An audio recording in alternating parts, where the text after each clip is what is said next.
You are now tuned in to the Commissioner's Conversation. Allow me to reintroduce myself. My name is Commissioner Gordon. Yes, sir. Welcome back. You are tuned into the Commissioner's Conversation. I am your host, Commissioner Gordon. My guest for today, my good friend, JR SportBrief. You can check JR out on CBS Sports Radio every Monday through Friday, starting at 10 o'clock, right? 10 o'clock Eastern time, 7 Pacific. So, if you're out and about in these streets and you're listening to it, even if you're not in the streets, you can check it out on cbssportsradio.com. cbssportsradio.com, radio.com app, yep. So one of the things I like about JR is the fact that it's not the everyday same old stuff that you get from ESPN.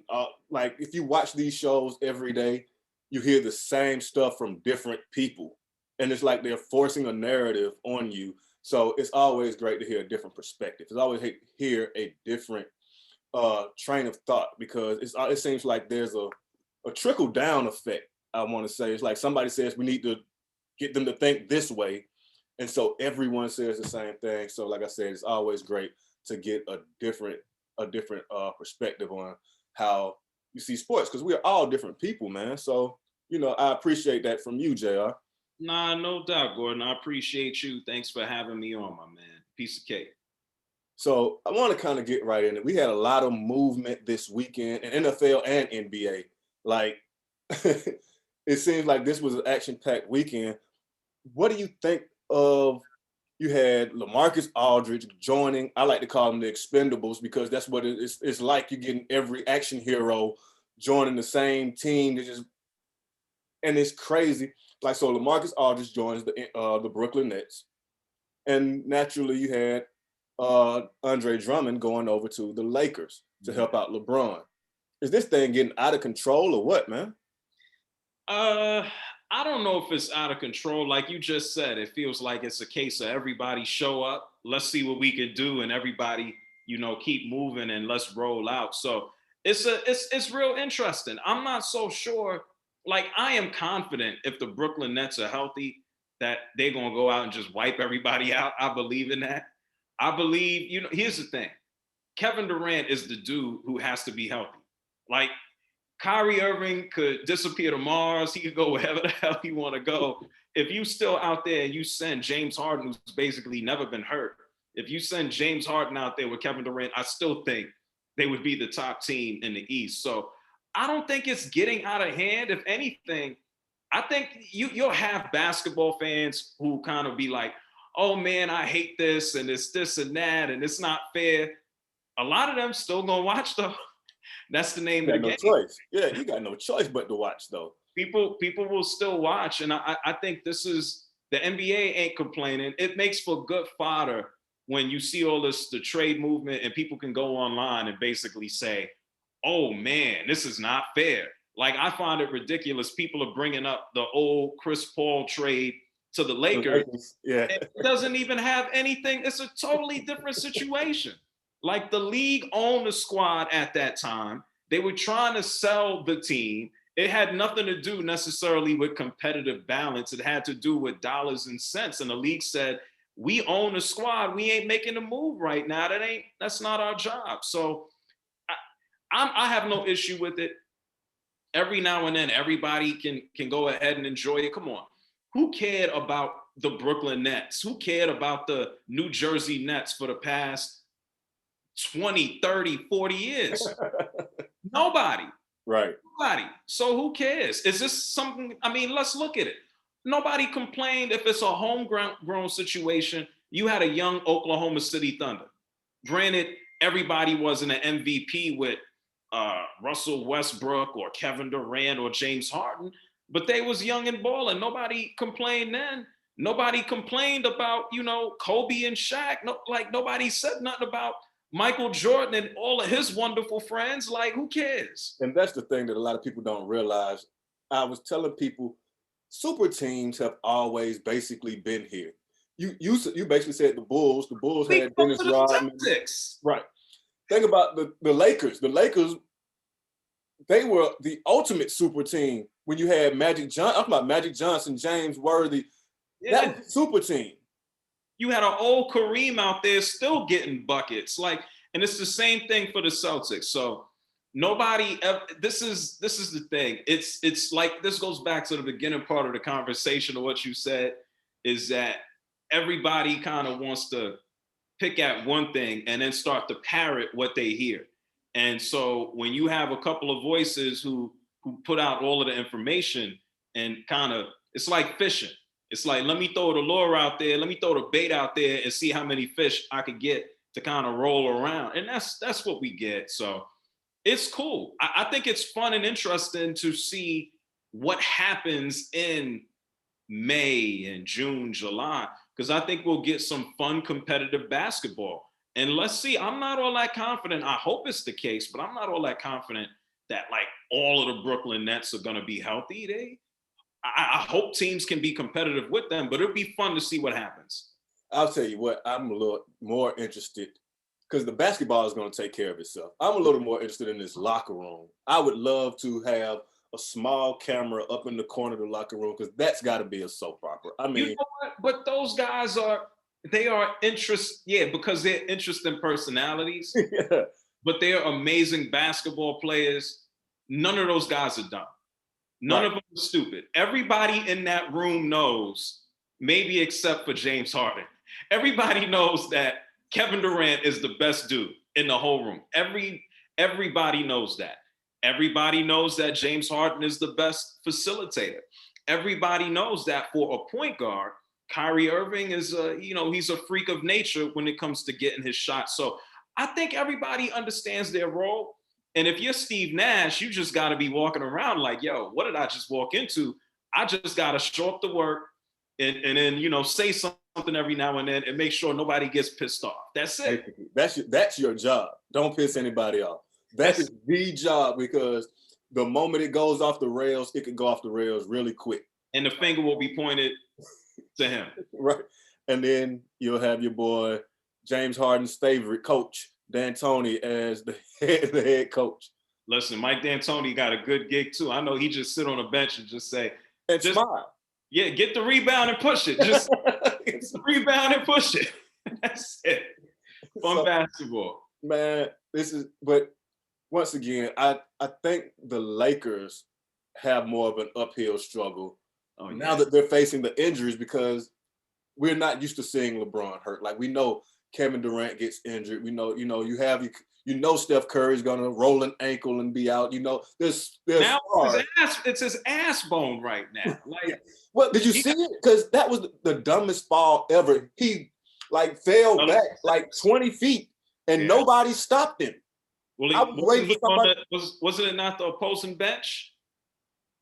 I don't know. I don't remember if it was the opposing bench or not, but nobody put an arm up. And then he just tripped over the stairs and fell on, and just busted his ass, literally. Social distancing at its finest. There you go. Yeah, that was the craziest thing ever. You just kept waiting for it. It's like you watching somebody that has to sneeze, but it just doesn't. They're just sitting there and they're making all kind of dumbass faces, and you just like. He fell up them steps, and it's unfortunate that he keeps getting hurt. I know last year it was his hand, traditionally it's his ankle. But Steph Curry, when he's out there, he's fun to watch. Definitely. We'll see. We'll see when he comes back. But the Lakers, like you said, who knows when LeBron comes back? And I can't say I'm happy he's hurt. I'm happy that it's not just like, he pulled a groin or he blew out a knee. Right. Solomon Hill, Solomon Hill needs to never go back to California now. But Solomon Hill rolled into his leg and sprained it. So we don't know when LeBron comes back. We don't know when Anthony Davis comes back. Listen, Andre Drummond will be out there, win or lose, going like 2020. Right. And it's just like, try to help us win until we come back. And when Andre Drummond does come back, it's going to be interesting what his role is. Because I could see him on the court just kind of like what do I do? Where do I go? Who do I defend? Like, he has a particular skill set. Like, in Cleveland, it's okay for you to get the ball, then your 7-foot ass dribble it up and try to initiate the offense. That ain't happening in Los Angeles. No. So it's going to be interesting how he fits in as a big man. He's going to be used in spot duty, I think, when the games really start to matter.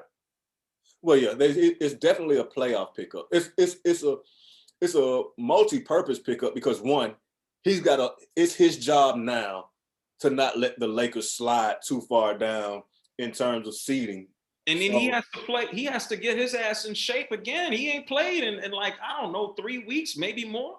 Yeah, because they had him on ice for a while they were trying to either trade and then eventually just buy him out. I thought the trade rumors were pretty dumb because nobody's trading for someone that I know that you don't want. Right. Who makes those decisions? Like, I'm going to throw this away, but if you'll give me $50 for it, I'll take it. Like, nah, dog. I can just pick it up when you put it down. Basically. So, yeah, I never thought that those rumors were valid because it would be an idiot's move. I mean, and there are some idiot GMs out there, but it would be an idiot's move to actually make a trade for something like that.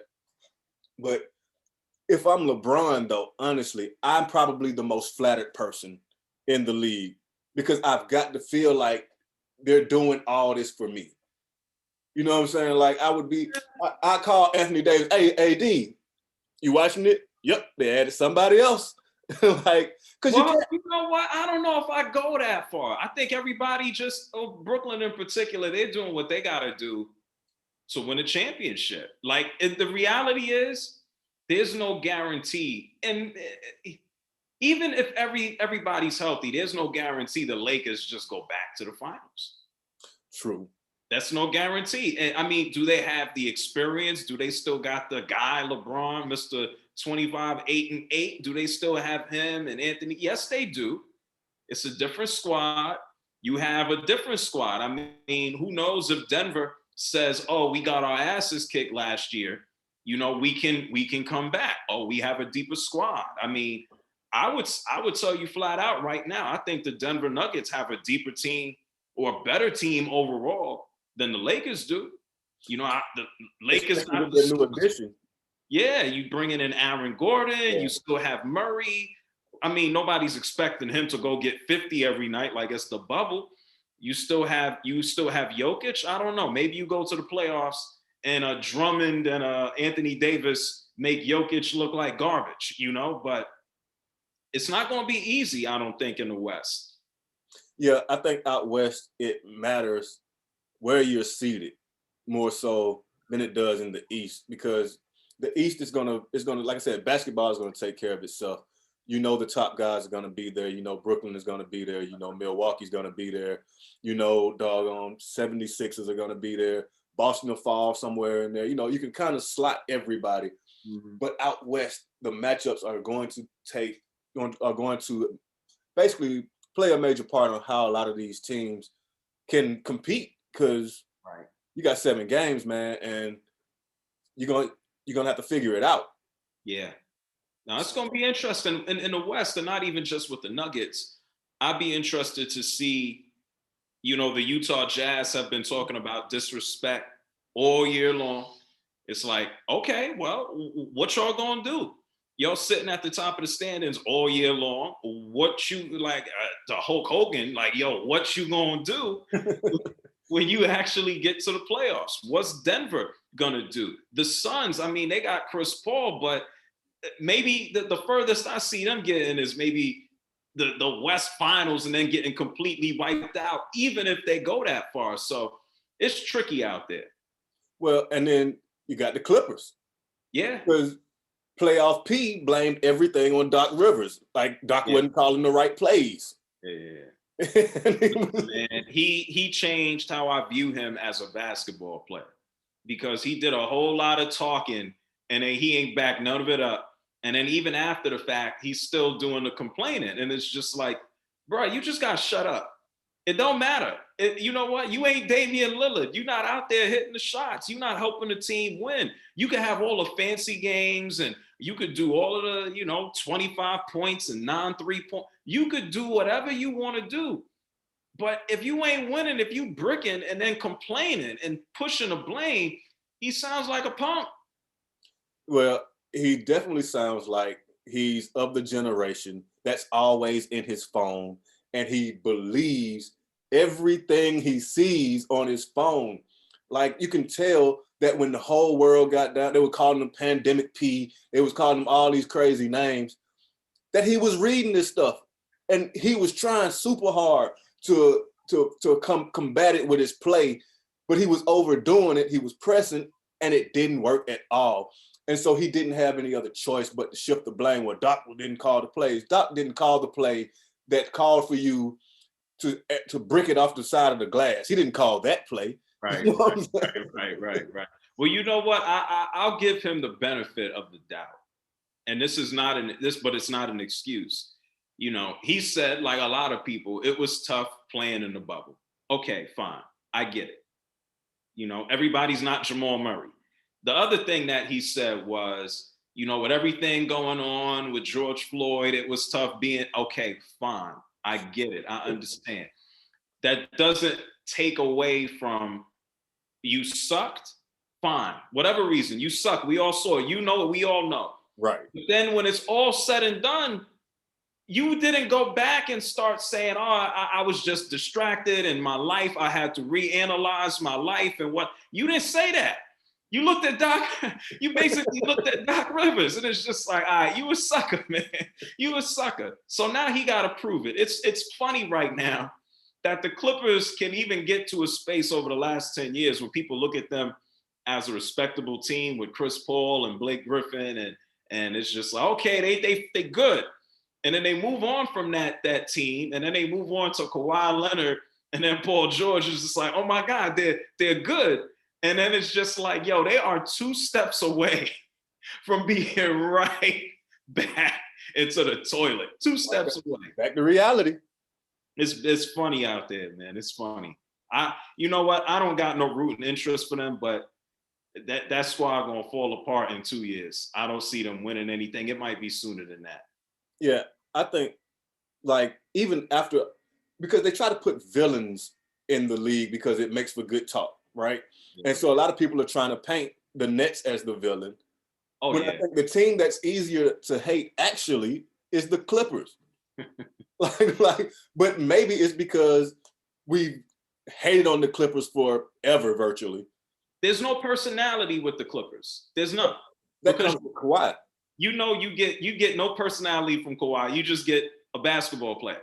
I legitimately, before the pandemic, I saw Kawhi Leonard walk through the MGM Grand with him, I think maybe a male family member, and I think his girlfriend or wife was with him.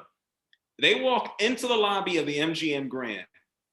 And, you know, a couple people looked at him and, you know, it was just like, oh, yeah, that's Kawhi. But for the most part, nobody cared. If Kevin Durant he wouldn't even walk in the lobby because he would go around into the fancy entrance. Right. And he would have been mobbed even if he went out there. And so Kawhi Leonard is like, he's like white bread. He's just like, he's reliable. You know, you could put him you could make a sandwich, you know, if the bread been there for a long time, you make a bread pudding or something, you know, you're going to get something out of him. And then Paul George, now coming off of his broken leg, you know, it was just like, oh man, this is the man. And then he went and complained in Oklahoma, and then he ditched them, and then he went to LA, and he just seems like a complainer that don't win nothing. Right. So yeah, I think it's easier to hate, but the thing about the Brooklyn Nets is Kyrie. Kyrie is the one. Kyrie, even when he was there, they tried to make a big thing of him going around saging the court, like you saw that going.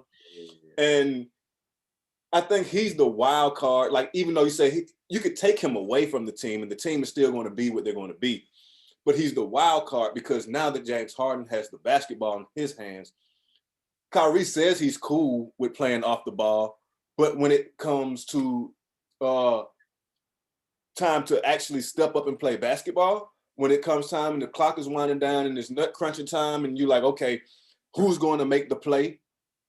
you got a team full of guys that think that they can make the play, but what number are you going to call? I think it depends on the situation. That's why I say I think they're smart enough.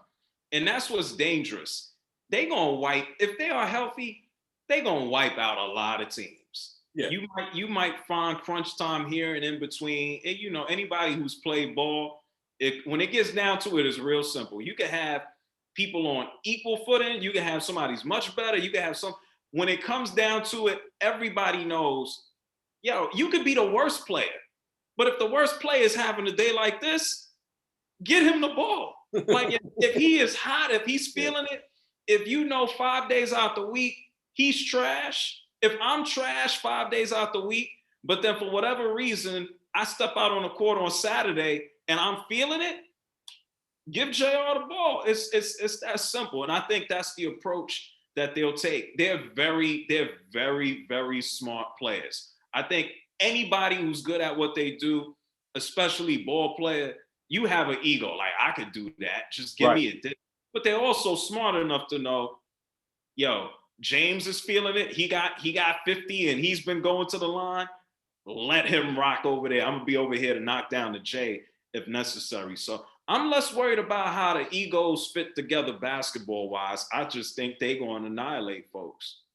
Yeah, and I think even beyond the intelligence and the basketball IQ, I think the want to win kind of is going to be the equalizer also, because like you said, if Kyrie's hot or if Blake Griffin's hot, yeah, you know what I'm saying, and he has that matchup, I think the want to win is going to supersede everything to say, okay, Blake's hot and this is game 6 or this is game 5 and we're trying to put these dudes away so we can move on to round 2. Right. Let him work. You know what's crazy though? And this is a reality because we know there's a good chance that this team can win a title. It's going to be real muted. It's going to be real muted. Like the win is going to be like almost hollow. I don't care if you like a basketball fan, like everybody going to go like, all right, y'all had all of the talent out there. Okay, y'all was supposed to. Yes, that's what it's going to be. Y'all supposed to do. Brooklyn is still a relatively new team. And so even in Brooklyn, and then it's still a Knicks city, like it will just be looked upon as, oh, the Brooklyn Nets won, but everybody for the 85% of people, basketball fans in New York are just going to be, was it the Knicks? No? Okay, who cares? And see, it's muted. It's going to be real empty, man. That's what I'm interested in also, because you have Brooklyn doing all of these things. And even though the Knicks are, they're starting to put it together a little bit. You got a guy like Quickly who's doing some stuff. You got Randall that's doing this thing. Right. But how that's and you kind of alluded to it, like the city of New York is looking at Brooklyn like, yeah, but Listen. If the New York Knicks ever won a championship, God knows how long that's going to be. It was 1973, the last one. If the Knicks won a championship, they would have a big old parade in the middle of Manhattan. That parade would go right down Broadway, and there would be millions of people outside. If the Brooklyn Nets win a championship, and if we can all go outside and, fellowship again one day, it's going to be a totally different situation, because they're going to have a parade that goes from downtown Brooklyn to the Barclays Center, which is a couple of blocks. And it's just going to be, and they're going to have people outside, but it would pale in comparison to what the city of New York. Brooklyn belongs to kind of the borough. It also belongs to people who were fans of the New Jersey Nets. So it's a different vibe and situation. It's crazy. So I'll even say this. Beyond that, if you put the shoe on the other foot, if the Knicks were making these moves in terms of you got James Harden, you got Kevin Durant, you just got Blake Griffin, you got LaMarcus Aldridge. Right. What would the buzz be in New York if this was the Knicks as opposed to the Nets. It would be like, yo, it's due. It's been 40 years. It's been 50 years, 30, 20. It's been 50 years due. People would be like, yo, y'all just need to win. If you don't win, like, that's what would need to happen. The city would be lit just to know that, hey, a championship is realistic. The Knicks have never been in a space besides the 70s where a championship was realistic. Even going into the 90s, taking on Michael Jordan, it was almost like, yo, you got Patrick Ewing and friends, then that's not enough. Right. Sorry. You know, and then it's just like, and then you look at Houston, they got close, but, you know, Houston, bottom line, Houston had more shooters. And, you know, Akeem, I would say Akeem is a much more skilled basketball player than Patrick Ewing was. Akeem was killing everybody. So right. If the Knicks ever got to a space where they could have a super team, the city would just be like, yo, just get it done. Just go do it. It's been 50 years. Just go do it. Just get it done. That's it. Yeah, I'm also pretty sure that you wouldn't be able to find a Knicks jersey anywhere. Like, you go to whatever, NBAshop.com, whatever. Yo, everything would be sold out. It's funny because when the Knicks are good, or when they have been good, or when they have hope, and I'm talking about when the Knicks are like a 50-plus win team, which is, there was a stretch, you know, that the 90s, this was a team you expected to go compete in the East. And it's not their fault, but it's always a matter of, okay, can we get over Michael Jordan? Fine, that's the story of everybody's life. Right. And you went on a small stretch, and I didn't think they were going to do nothing, but it's almost, I feel like 10 years ago, 7 to 10 years ago, with like Carmelo Anthony out there, with a broken Amari Stoudemire and Tyson Chandler and Raymond Felton and all of these guys. It's just like, okay, they good. They in the playoffs. So Knicks fans are so disenfranchised. Like, I talk to Knicks fans right now, and then the fact that they are 500 right now and that they have hope is exciting for a lot of people. And it's good. Maybe that next step, maybe they take that next step in a couple of years. So, yeah, I think it's going to be interesting to see in terms of the NBA, man. So can I put you down for saying that you think the Nets are the next champions? Or yes. I feel most comfortable saying that over anybody else. Yes.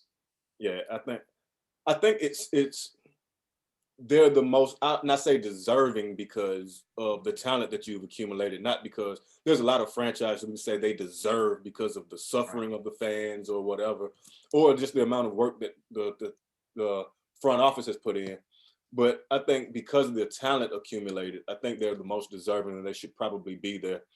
But I'll transition it over and keeping it in New York. I think one of the biggest questions is what are your Jets gonna do coming up in this draft, man?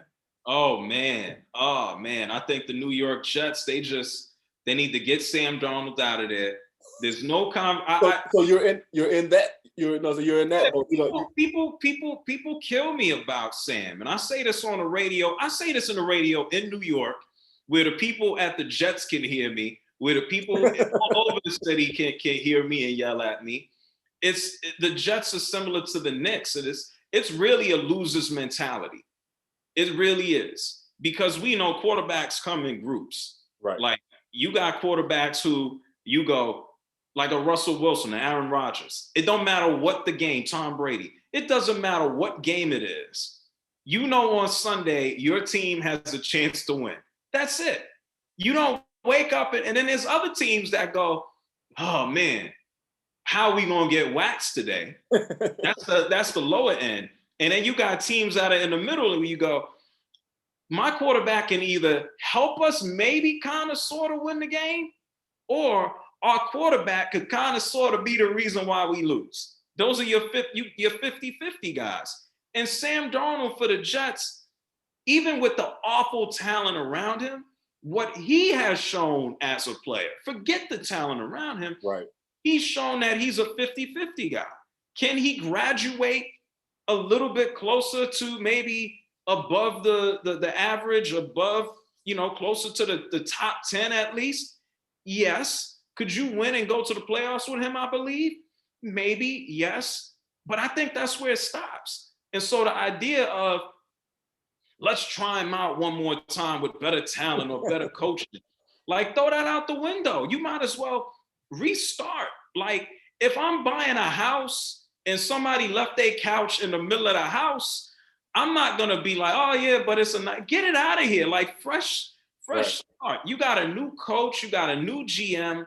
If you bring in a new quarterback, you bring in a new pay structure. You got him for potentially 5 years. If Sam Darnold works out for year one, what are you gonna do now? Be like, oh my God, we gotta extend him. Now we gotta pay him 30 something maybe $1 million, and it was only 1 year. And just start fresh. It's like a relationship. Like, yo, if you getting into a new one, try your best to put everything else away. Like, don't hang. Just it's done.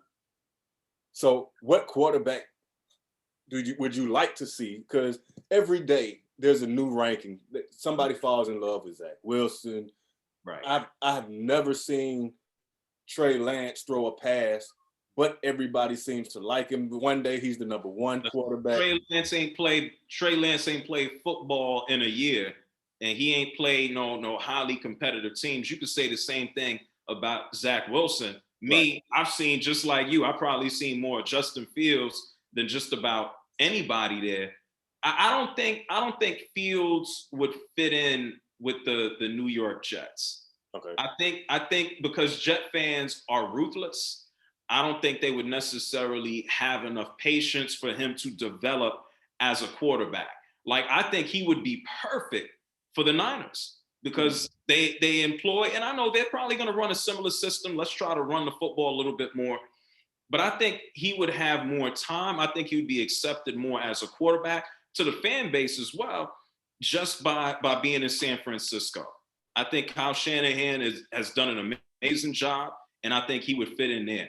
Zach Wilson, I think, would be best for the Jets fan base. I think at the same time, the Jets fan base, forget being ruthless. The New York Jets traditionally, it's the same thing with the Giants. They're not a squad that has gone out there and just said, oh, we'll just employ a black quarterback. Well, let's just throw the black quarterback out there. The majority of Jets and Giants games I've been out to in my life, and I was there for every single game when they opened up MetLife, both Jets and Giants. The majority of people who are going to the games are white.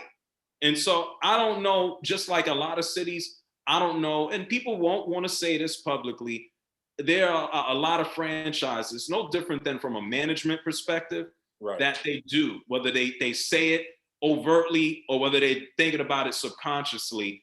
Oh, well, how will this quarterback fit in with how will this fan base and that? So I think the Jets would be best served to get Zach Wilson. And he oohed and awed, he wowed everybody. I think it was his pro day the other day, and everybody. Right. The dumbest comment I've ever heard in my life was, this was the pass of the offseason, or the best pass of the offseason, when he made this crossbody throw. Yeah, and they showed it 1,000,000 times of people doing the same thing. Yeah. Right. And that's kind of what I mean when I'm saying, like, they put this narrative out there, and not to say the dude isn't good. I'm sure he's a phenomenal athlete. But to just sit there and try to say that he's doing so much other things that are greater and better than Justin Fields. When we watched Justin Fields play with broken ribs and willed his team to win, we watched Trevor Lawrence do amazing things. And so, yeah, it's all part of the sell job. That's what it boils down to. And that's exactly what it is.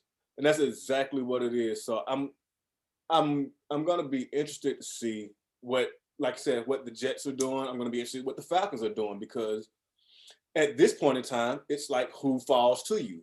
So if you say you scratch Trevor off at number one, and if you take Zach at number two, what does San Francisco do? They just position themselves to be in the catbird seat almost, because now they know they're going to use a pick on the quarterback. Also, what is this saying to Jimmy Garoppolo? Like, I mean, essentially, it's basically saying you're out of here. But Oh yeah, he knows the writing. The writing is on the wall. It's just a matter of when. Does it happen in the draft? Do you pay him for a year and then have a quarterback take over whenever he break his leg, which might happen. That's always what happens. Or so his situation is real funky with the Falcons. I'm eager to see what they do because we know you got a new coach, new regime, new general manager here as well, and just trying to see in an ideal world, the Falcons would not be paying Matt Ryan no damn money. They would have a new quarterback out there that they're trying to develop, and so eventually, I feel like that's been the case now for a year and a half, 2 years. It's just like, Matty Ice can still play, but he ain't the man. He not it. He ain't it. Y'all are just playing right now just to play and maybe get to the playoffs and maybe be competitive, but he ain't it. And so I wouldn't be shocked at anything that the Falcons do. Nothing. Yeah, especially seeing they're in basically salary cap hell. And you let go of a bunch of good players. So now you need bodies. You need cheap labor basically to come in. So I always thought that, I thought they would have been a player in this when the Eagles did all this moving back and forth. I thought they would have been a player in that, and they could have gotten something to say, okay, we need more picks because we need players. And we can't afford to be out here playing free agents, 1 or 2 year deals. We need these cheap rookies to come in here. I'll tell you, man, depending on what this year looks like, me and you gonna have an opportunity to go to a lot of games and maybe put our feet up and stretch out. And it ain't gonna be because of COVID, because I don't know what this season is going. I know it's still March, April, but it's gonna look ugly. I think it's gonna look ugly in that dome, man. Yeah, and it's gonna be crazy to see what Arthur Smith does, because everybody's talking about this offense, but we're forgetting about the dude that made the offense work in Derrick Henry. Like, I see a meme of him every damn day. Yeah. This dude is doing push-ups with chains and all kind of stuff. Resistance bands, and he's standing on the balance beam and pushing guys here and there. And I'm like, dog, did we make some kind of trade? Who's the running back? Right. Who's the running back here? Mike Davis. I like Mike Davis. He was a nice little fill-in for Christian McCaffrey, but we didn't bring the beast with us, because that would have made everything okay. But I get it. It's kind of like a cover-up, It's gonna be time. I could see it now. Like, I could see the replays of games last season taking place this season, where it's just like, oh man, the defense is bad. What do we need to do? Oh, we just gonna have to start airing this ball up to whoever can go catch it. Or sit on the ball and hope that we just don't get beat worse. Just keep handing the ball off and just let the time just roll off the clock. Just hoping that whatever they got, if they're up 14, that we just don't make it worse. We don't walk out of the building losing by 28 when we were just down 14. So that's what I was going to say. It's like a cover-up, because you're going to run the ball to cover up the fact that you can't do anything else. Yeah. You don't really have a good offensive line, so you're not really doing a lot of blocking. You can have Julio and Calvin Ridley take off down the field. If Julio is healthy. You just start to get banged up, man. That wear and tear. But if he's 40 yards down the field, can Matty Ice get it to him, or without it looking like a punt? I'm gonna call it a duck. You call it a punt. Let's call it a UFO, whatever it is. That sucker be up there floating around for a little while. So it's going to be interesting. Like you said, it's definitely going to get worse before it gets better. It's gonna be a few years, I think, until this. It's gonna be we know it's gonna be a new quarterback, right? And the last time I checked, Matt Ryan will play this year. New quarterbacks don't just walk in, and even Justin Herbert, new quarterbacks don't just walk in and take you to the playoffs. They don't make you competitive. it takes 2-3 seasons maybe. And so I think the Falcons, unless God just grants a blessing, they're a few years out. Yeah, it's going to be very interesting. There's a lot of franchises that I'm going to kind of keep an eye on. I also want to get your perspective on this. Yeah. What kind of lazy ass shit is the Washington football team doing? We're not going to change the name? You know what? I think people are starting to get with the WWFTs. I think people like the WFT. It looked like WTF. Right. I think people are like, yo, that's kind of different. The Washington football team. Like, I can get with it if it's just gonna be called the Washington football team. It sounds pretty. I don't know, playing up in Maryland and the DMV. It sounds pretty official. Like, we don't got time for no silly ass names. Our old name was racist. Right now, we just gonna be the Washington football team. We real official. Throw a star on that bitch, or you keep it. Like, you can throw a star on there because then you look like Dallas. Yeah, you can't. Yeah, you can't throw the star. That's a good idea. Like, even the burgundy and all that. Yeah. You just got to throw the W up. You just put a yellow W on the side of the helmet. They have on it, or is it nothing right now? I don't remember. It was nothing, I think. It was nothing. Or you can go the old Alabama route and just put your number on the side. You can do it. Yeah, give it a W.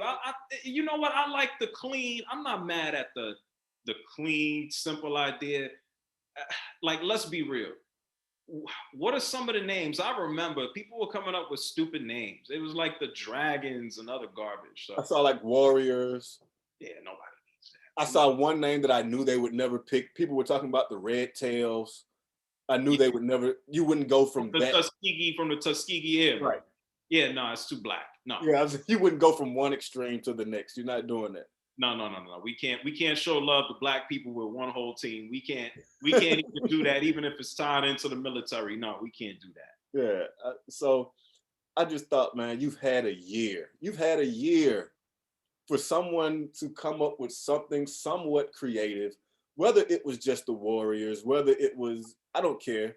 I don't care what you call it. Like, yeah, I thought it was just purely lazy. And frankly, I would think somebody would take this time to say, let's come up with a name so that we can sell merch. If we're not going to be good on the field, we could sell more jerseys because now we got this new logo. We got all this new stuff, and we could rally around merchandise sales. Well, that team, that organization, the owner, they got a whole lot of rehab to do. A lot of and I think part of it is the name is now gone. Unfortunately, it had to take George Floyd dying and a whole lot of other stuff for them to go, all right, you're making us do it now. You made us do it. But I think, winning is the best cure for a lot of things. And I think they'll be on the right side of 500 this year, at least right there. Yeah, they had that was an awkward situation for them because I was worried every time Alex Smith stepped on the football field, dog. Oh, and then he got hurt, of course. I was sitting there, and I can't remember. I think it was like maybe his first game where somebody just literally jumped on his back, and I was like, "Oh, please, just hold up," because what's the weight bearing situation of that leg?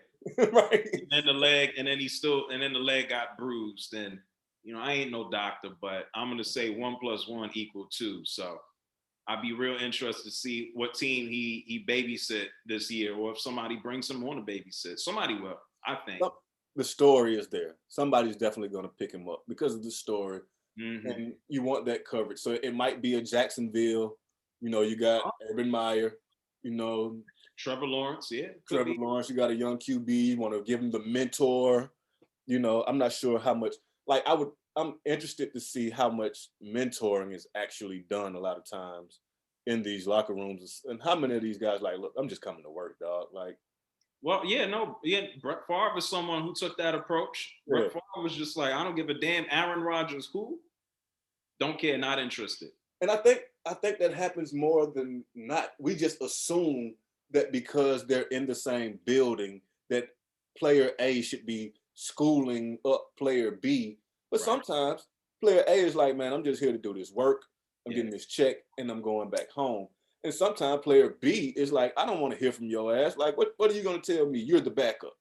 You should learn. You should learn. I mean, but you should learn something a little bit, whether it's mechanics, being out there on the field, proper. You do learn something, but like you said, it's just a matter of how open somebody wants to be with what they do. But I think a lot of things you could just learn visually. If you don't got it, you don't got it. If you're willing to learn, sometimes it could fast forward a little bit, but we'll see. Yeah, and real quick, I know I want to keep your time down. Um, we can touch on the whole Deshaun Watson scenario, just keeping in terms of quarterbacks and what's taking place with him. I was recently talking about it's amazing how people view you and their opinions of you change naturally, like when stuff comes out, but in the course of just a couple months. Like just a few months ago, I was talking to a guy, and he was telling me how great of a guy Deshaun Watson was, and how he didn't even believe that Deshaun Watson would even start to demand a trade because of his merit and and his image. Right. And now here we are, and it's like a total 180, and we flipped the card, and now he's this serial sexual predator allegedly, Right. and these women are seemingly coming out of the woodwork. It's like one of those commercials where you see you got a hot dog or you got some kind of food, and everybody's coming out and grabbing on the food. I don't know. I wanted to just quickly get your opinion on, or if you even have an opinion. Well, it's like a lot of things. We just got to see what happens. Like I've heard the same stories, whether it's from people who know him or people who have gone to school with him. You can draw the conclusion, even as a fan. You don't got to be a fan of the Texans. You say Deshaun Watson. It's not like somebody. If I say Pac-Man Jones, an NFL fan is gonna go, "Oh man, like like what did he punch somebody?" Right. You say Deshaun Watson, I say Russell Wilson. You just go, all right, that's just a quarterback. Like this is a good quarterback, just play, team guy, this and that. There's never been anything publicly or even what you hear privately about him or his character that just goes, this is someone who's be caught up in sexual assault allegations. And so it's striking. I think the other part is, for me is no, it's all civil.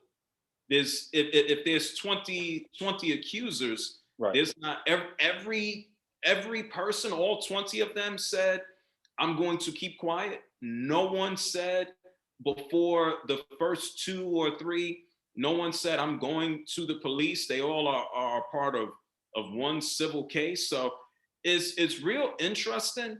I think to a certain degree where there's smoke, there's fire. It's just like, where's it coming from? Is it coming from the lawyer? Is there one incident? I mean, there's so many different ways it can go. And so like I reserve judgment, because one thing that we know is that, especially when it comes to Black folks, Black people are generally always guilty first before they're innocent. So I got no bearing on what Deshaun Watson did. It's certainly an awful thing to have your name associated with. It's also odd that there's 20, and it's not like he said, I never met any of these women.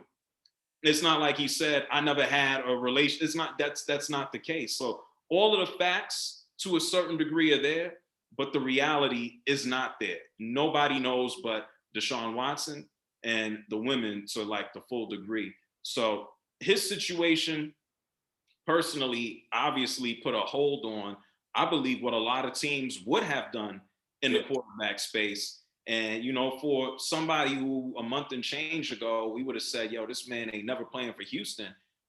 Who the hell knows? Maybe all of this stuff gets thrown out the window and a team says, okay, we'll bring him in. Maybe this legal situation bleeds into the season. Maybe he doesn't play this season and it don't have a damn thing to do with a trade. So there's so much that has to come out and bear fruit about the situation. It's just real up in the air right now. Yeah, this is a soap opera within itself. Like for everything that you laid out, And being in Deshaun Watson's position, we could never say how we would handle it. But I, like you, have thought like, damn, at some point I would have thought that the dude would have tweeted out or something like, I don't know this woman. You know, because to go through, to go through 20 massage therapists, like, that's kind of odd. Like, if you, and then one, you're getting them, he's supposedly getting them off Instagram. Yeah. Like, who? Well, that's where I go. All I can do is shrug my shoulders, because who the hell do I know if it was 20? Was it 5? Was it 10? Right. Was he on, COVID vacation? I mean, this is someone who has, I guess, to a certain degree, his budget is a lot bigger than the majority of folk. Are you in Houston one day? Are you in Florida the next? Are you in South Carolina? Are you out in California? Not that that's an excuse, but I look at the numbers and I don't even know if it's 10 or 20, or if the other friend was in the room and she set up the table and she left this. Like, you can let your imagination run wild. This is nobody knows the facts except for them. True.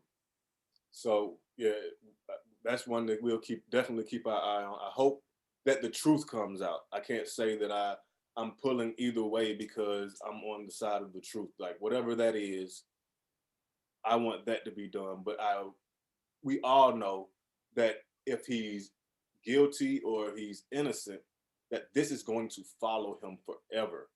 Like, we never hear the retraction.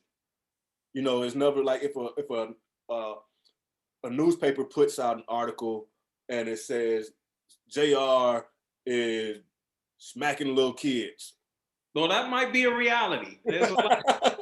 That might be a reality. There's quite a few little kids I smack the hell out of, but that's besides the point. We get it. We never see the retraction. You know what I'm saying? It's always in the bottom corner, like, my bad, he didn't really smack kids. You know what I'm saying? And then you don't really see that. But now everywhere, that's JR, the child smacker, running around. Here he is in the airport. Everybody pointing, hide your kids. But I hate that that's happened. But like I said, we'll wait and see on what's going on. But you know what? Even with that, time changes a lot. And so Deshaun is, I don't even think 20. I think he might be 25 years old. I'm right around there, yeah. If he's able to get past this, regardless of what, if he comes out of this situation in as positive a side as it can, and this is partially a sham, and some of it is his fault, some of it is not. Time in the public space and how you handle it can make people forget, because and how information gets moved nowadays, the news cycle, things in the news cycle now, depending on what you're doing, it could be there for a day, it could be there for a week, it could be gone in a month. People could forget about it in a year. And I hate to bring it up, but I defend him to a certain degree, or what he means. It's Kobe Bryant. If you think about, unfortunately, Kobe passed last year. Right. For the most part, people looked at and admired his attention to detail and his craft, his dedication, his creativity. That didn't stop every now and then from somebody popping up and going, well, did you forget about his rape trial, his sexual assault situation in Colorado? And, of course, this is something over the course of 15 years, give or take. But time fixes a lot in the court of public opinion. So I wouldn't be so sure. Will this always be a part of Deshaun Watson? Is this going to be a discussion of him when he's 40? Is it going to be, well, this is how the dude's career ended? Or is it going to be, oh, damn, do you remember that time when 20 women this and it was something, So everything bears fruit in time. And so, last thing, man. Do you fill out a bracket? Did you put multiple brackets? And how are they looking right now?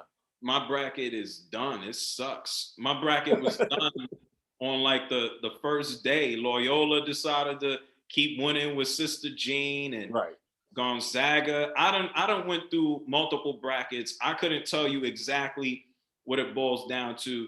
I know right now, pending what happens with the Elite Eight, it looks like Gonzaga at least is going to go to the final, and maybe I guess they take on Baylor. I guess. Okay, I could see that. And I've only filled out 2, so I think for some reason, because I feel like whenever I do brackets or I play like FanDuel or whatever, you try to hedge your bets and make multiple teams. I always wind up with damn near the same thing because I just can't shape my mind to say, okay, go the opposite way now. You can't. It's impossible to pick an upset. That's the thing. It's impossible. So yeah, they both look virtually the same. I think I swapped Michigan winning for Gonzaga winning. So there's that. You know what I'm saying? So that'd be a hell of a story if they went past them. I don't know if it's gonna happen. Right. I think that's good. I think they'll be the final 2 on their side of the bracket, and then I think Gonzaga is just gonna go by them, and maybe Juwan Howard go to the NBA. I don't know, man. I think he found a home. I mean, I think he honed his craft in the NBA, but I don't know how willing you would be. You control everything in Michigan for the most part. And I wouldn't leave. Yeah, I agree with you. He could be like the face of Michigan for the next 15 years at least, and write his own ticket. If he goes to the NBA, you know what happens, right? You're gonna get fired. There you go. I mean, this is a matter of whether you want that check. If I was him, I wouldn't leave. NBA coaches, coaches in all sports, for the most part, 99% of them, you get unless you are Steve Nash, and Steve Nash ain't gonna be coaching the Brooklyn Nets for no 10, 15 years. Steve Nash is coaching to win a ring. Right. He's gonna stick around for as long as that ring is possible, and then Steve Nash gonna bail. Everybody else, the Mike Browns of the world, the Woodsons, you got Musselman who's coaching here in college, Eric Musselman. You get hired to get fired. Yep. That's just the name of the game. Well, because typically you're not going to a good team. Good teams aren't hiring coaches, so you're not.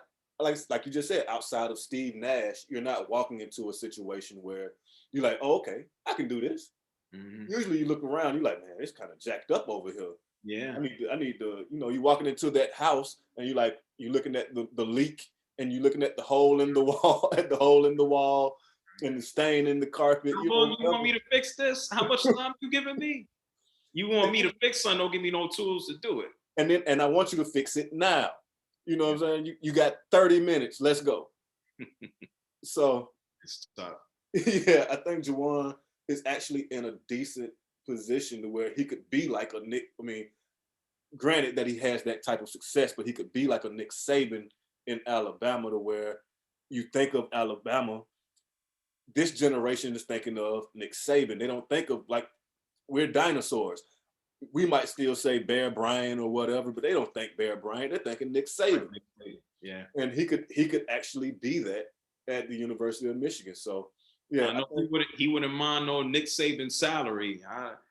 It may take a million years to get there, but I know he wouldn't mind that money. And speaking of coach, I know I said I'm gonna let this wrap. This will be the last thing for real. Have you had a chance to check out Dion? What he's doing? No, I have not. The most I've seen of Dion is when his stuff got stolen, but then it didn't get stolen, and it was misplaced, and then we found it, and then somebody did try to steal it. Nah, I haven't kept up too much with Dion out of Jackson. I never got the full story on what happened there, because it was a bunch of finger pointing. I quit that night. So all right, I'm done. So, but I did wind up, once he started, I was like, I'm going to try to follow this a little bit. And he's doing a pretty decent job at coaching. I think what he's trying to do, knowing that it's more about when ESPN and some of these other outlets try to make it about him, he's trying to, direct that focus over to the kids. And he's putting together a pretty decent team. Right. I think they're 3-1. They just lost to Alabama State not too long ago. So, he's I think even in a general sense, it's good. I just want to see how many more prospects make their way out to HBCUs, because I forgot. I don't know if it was on. I think it was a basketball player. I can't remember. Oh, Well, Percy Master P? Percy Yeah, Miller. I said Master P's son just went out to Tennessee State. Yeah. Yeah. So you know what? The more the merrier. You know what? Not the same, obviously, with football, where you pretty much you got to hit the NCAA and keep it moving. On the basketball side, the players they have so many more options and opportunities to get to the pros. And Right. I think it would be cool if more of them do continue to choose HBCUs. Yeah. You know, I know they weren't going to do nothing, but you know, looking at Norfolk State in the first four of the tournament, I'm just like, come on, y'all, just do something. Yeah. And it'll be nice one day. And I don't think college basketball is going to change over the next bunch of years. The tournament will be different. You're not going to have, we didn't necessarily have the best players. Some of them were taking $500,000 to go play, 15 games In the G League. in the G League. So college sports is changing, but the more, like you just said, whether it's a Dion or a Juwan Howard, more representation I think is good, because even if we go back 20 years, a generation before, that wasn't necessarily the case. And even right now, to say that, Patrick Ewing and a Deion Sanders and a Juwan Howard, like these are coaches. If you would have told me just in a flat place, if you would have told me in 1995 that Patrick Ewing would be coaching basketball players at any level, I'd be like, would he be slapping them or punching them? Like, but it's a good thing to see. So the thing that sucks is that it takes time, but I think it's up to everybody. Shout outs to them for kind of pushing against the time frame and just being like, yo, let's do this now. Yeah. And talk about that, man. They had the thing when Michigan was playing and we had Grant Hill as commentating. They showed the old footage of them playing. I was like, damn, I feel old right now. Like, I remember these guys and rooting one way or the other. I was a Fab Five dude. Like, I was black socks and I didn't go as far to cut my hair to have a bald head, but I was a Fab Five guy. I was pulling for the crew and a Duke hater. So I'm like, but it took me back and it made me think like, damn, looking at Grant, he looks like he got the Papa Smurf white going on the beard. Yeah, he got the white salt and pepper going on in there. Yeah. So yeah, but it's crazy, man. I appreciate you coming out, JR, man. I appreciate you chopping it up with your boy, and I would love to have you come back on, whenever you get an opportunity. So again, I like for you to tell everyone where they can find you. Again, it's CBS Sports Radio. Yep, I'm on every single weeknight, CBS Sports Radio, 10 p.m. Eastern Time, 7 p.m. Pacific. It's the JR SportBrief show, and that's on my social media as well. Everything is at JR SportBrief. Cool. Well, until next time, brother, I appreciate it. Ain't no doubt about it. You know where to find me. Yes, sir.